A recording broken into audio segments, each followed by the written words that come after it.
요즘 금융 뉴스 보면 정말 스테이블 코인 얘기가 빠지질 않죠.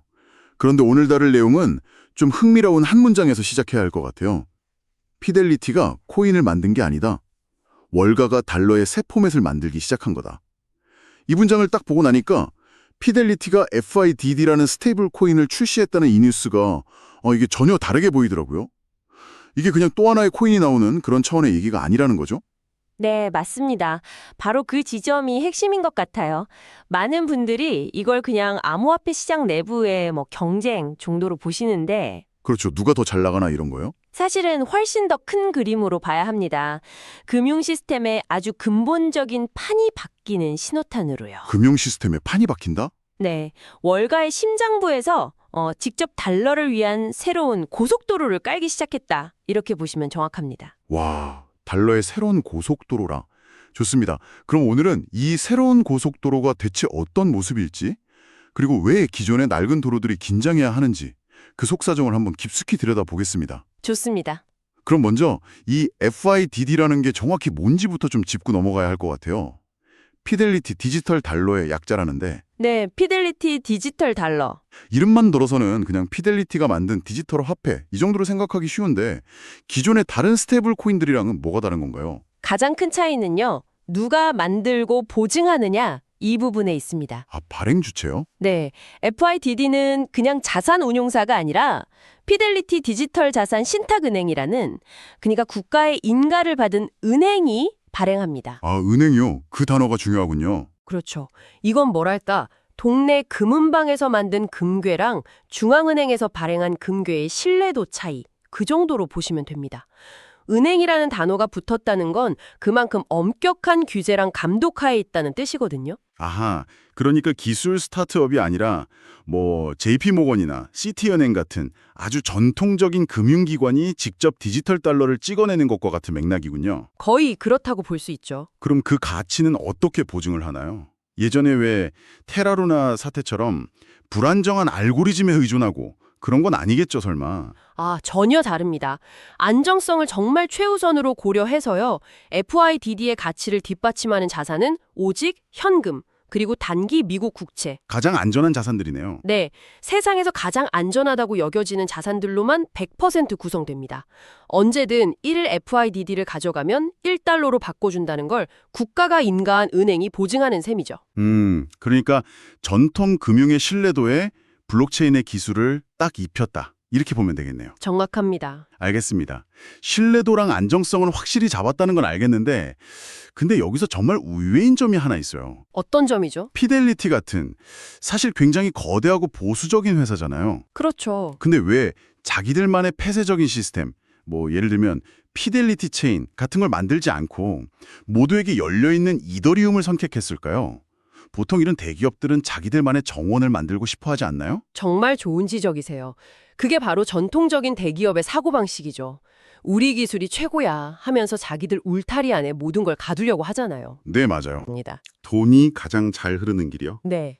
한번 생각해 보세요. 이미 이더리움이라는 전 세계적인 8차선 고속도로가 수많은 도시, 그러니까 디파이, 거래소, 결제 앱 같은 것들을 연결하면서 쫙 깔려 있는데 네. 굳이 그 옆에 외딴 섬으로 이어지는 1차선 국도를 새로 만들 이유가 없었던 거죠. 아, 만약 자체 시스템을 고집했다면 다른 모든 시스템이랑 연결하려고 일일이 다리를 놓는데 엄청난 시간과 비용을 낭비했을 겁니다. 아하. 그러니까 기술적인 자존심보다는 실용성을 택했다는 거네요. 이미 사람들이 다 쓰는 운영체제인 윈도우나 iOS에 앱을 올리는 것처럼요. 새로운 OS를 직접 개발하는 대신에요. 정확합니다. 바로 그게 네트워크 효과의 핵심이고요. 또 월가가 블록체인을 바라보는 관점이 얼마나 실용적으로 변했는지를 보여주는 아주 상징적인 사건이라고 할 수 있습니다. 그렇군요. 파이디를 이더리움 위에서 발행하는 그 순간 이미 존재하는 수많은 디파이, 그러니까 중개자 없이 돌아가는 탈중앙 금융 프로토콜들이랑 즉시 호환이 되는 거예요. 와, 태어나는 순간부터 그냥 글로벌 금융 네트워크에 접속되는 거네요. 그런 셈이죠. 근데요, 그 도로망이라는 게 항상 안전한 건 아니지 않습니까? 이더리움은 사용자가 몰리면 속도가 막 느려지는 정체 현상도 심하고 가스비라는 통합료도 비싸질 때가 많고요. 네, 그렇죠. 보안 문제도 종종 터지는데 피델리티 같은 회사가 그런 리스크를 감수한다는 게 좀 뜻밖이긴 합니다. 물론 그런 기술적 리스크는 분명히 존재합니다. 하지만 피델리티는 그걸 감수하고서라도 얻을 수 있는 개방성과 호환성의 가치가 훨씬 크다고 판단한 거겠죠. 그리고 이더리움 생태계도 레이어 2 솔루션 같은 걸 통해서 그런 문제들을 계속 해결해 나가고 있고요. 중요한 건 월가가 더 이상 블록체인을 외면하거나 자기들만의 리그로 만들려는 게 아니라는 겁니다. 오히려 가장 활성화된 생태계에 적극적으로 뛰어들어서 표준을 장악하려고 한다. 맞습니다. 바로 그 점입니다. 그렇군요. 이더리움을 선택한 전략적인 이유는 이제 이해가 됩니다. 그런데 왜 하필 지금일까요? 사실 이런 기술적인 시도는 몇 년 전에도 가능했을 텐데 2026년 바로 이 타이밍에 피델리티가 움직인 특별한 계기가 있습니까? 바로 그 지점에서 이 퍼즐의 마지막 조각이 맞춰집니다. 마지막 조각이요? 네. 타이밍의 열쇠는 바로 2025년에 통과된 지니어스 법안에 있습니다. 지니어스 법안. 네.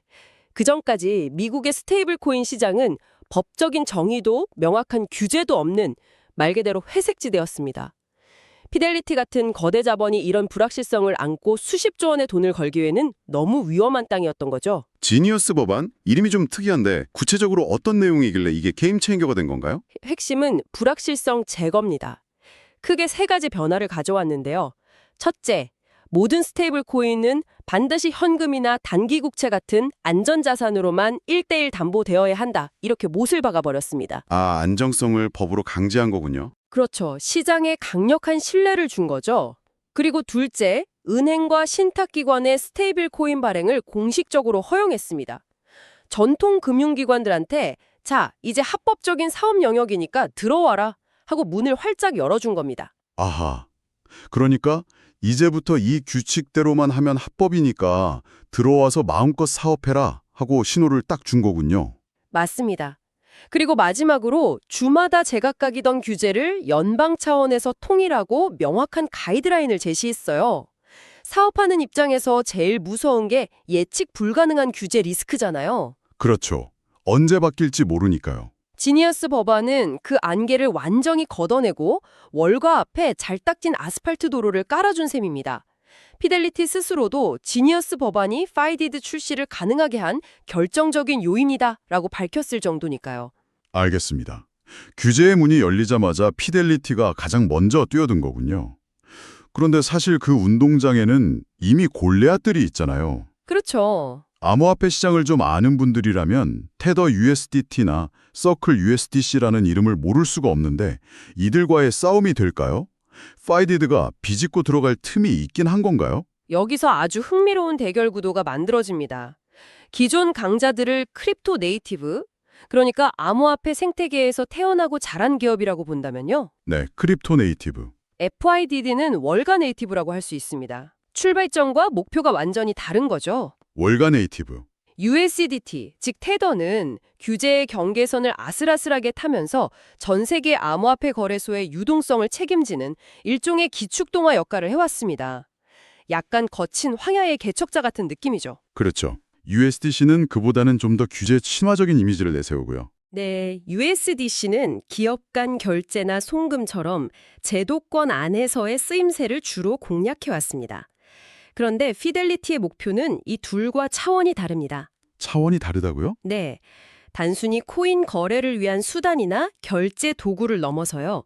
앞으로 토큰화될 주식, 채권, 부동산 같은 모든 실물 자산 RWA가 거래되고 결제되는 금융의 핵심 인프라, 즉 결제 레일 그 자체가 되겠다는 야심을 품고 있습니다. 결제 레일요? 그러니까 돈이 다니는 철도 자체를 장악하겠다 이런 거군요. 바로 그겁니다.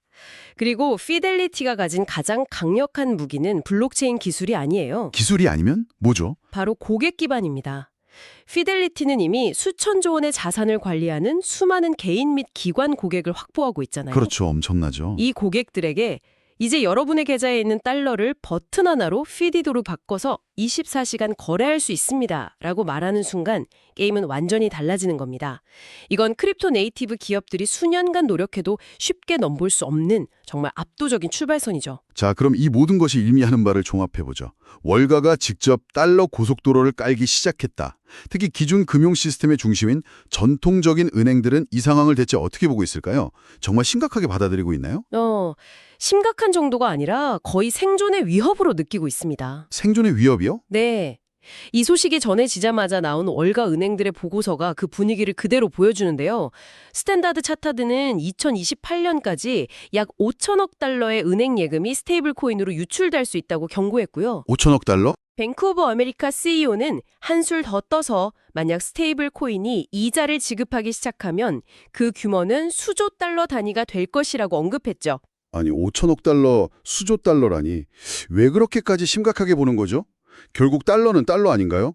은행에 있든 FIDD 형태로 있든 말이죠. 이게 단순히 은행 예금이 줄어드는 차원의 문제가 아닙니다. 은행의 정체성 자체를 뒤흔드는 거거든요. 정체성이요? 네. 지금까지 돈은 은행이라는 집에 살았잖아요. 밤에는 문을 닫고 국경을 넘으려면 복잡한 서류 절차를 거쳐야 하는 그런 집이었죠. 네, 그렇죠. 그런데 이제 FIDD 같은 스테이블 코인은 돈에게 인터넷이라는 새로운 집을 주는 셈입니다. 24시간 깨어있고 국경도 없고 훨씬 더 똑똑하게 일할 수 있는 집이죠. 돈이 사는 집이 바뀐다. 와, 비유가 굉장히 와닿네요. 은행들은 지금 우리가 없으면 돈은 어디서 사나 하는 아주 근본적인 질문에 직면한 겁니다. 지금의 은행 시스템은 운영 시간이 정해져 있고 국가 간 송금에는 며칠씩 걸리잖아요. 여러 중개은행을 거쳐야 하고요. 네, 수수료도 비싸고요. 근데 FIDD는 어떤가요? 1년 365일, 24시간 언제든 전 세계 누구에게나 거의 실시간으로 그리고 훨씬 저렴한 수수료로 가치를 이전할 수 있습니다.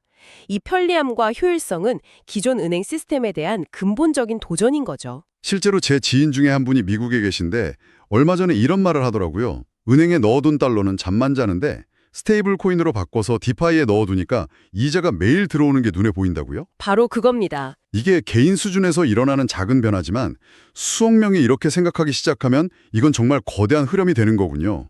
지금 뿌리채 흔들리고 있는 상황인 겁니다.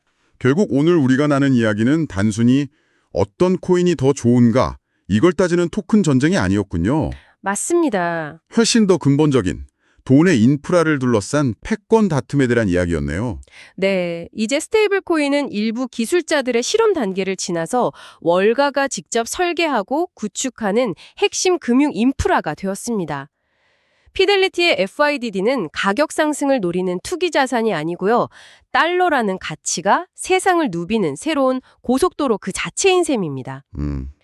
그리고 이 거대한 경쟁의 최종 승자는 특정 토큰이 아니라 미래의 결제망, 즉 결제 레일을 누가 장악하느냐, 여기에 따라 결정될 겁니다. 월가가 직접 만드는 새로운 달러 고속도로.